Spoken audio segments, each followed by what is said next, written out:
Using rope from Moves, and they're fantastic, can't recommend them enough.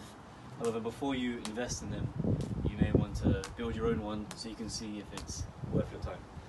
Affordable rope from Amazon, which I will link below, and really simple. You can be using what is known as a hanging line knot. So what you do is you'll fold the rope, you'll make a hanging line knot, which is very simple, just loops.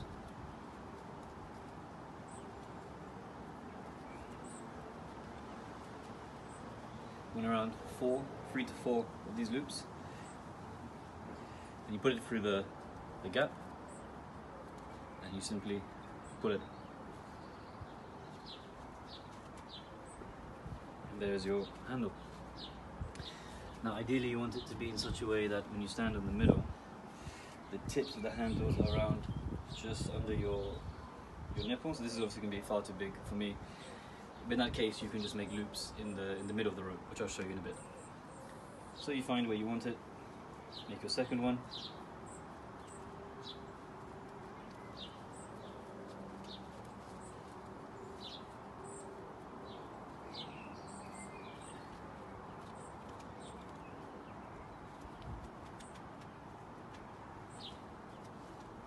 There you go. Now you have your rope. And as you can see, it's far too long for me. So in that case, what you do is you can just loop it within itself, like this. And each time you do this, it gets rid of around 15 centimeters of rope.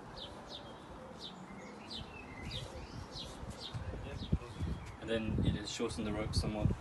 Now it's at the right size. And you can just adjust for yourself. And then you can play with it.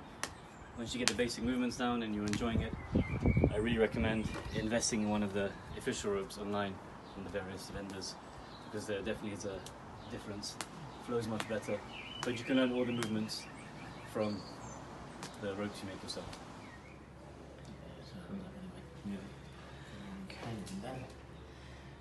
Some wax in there. What we just did there was we taped the end and put some wax to the end of the rope just to ensure that the rope doesn't become loose, because one side might already be waxed.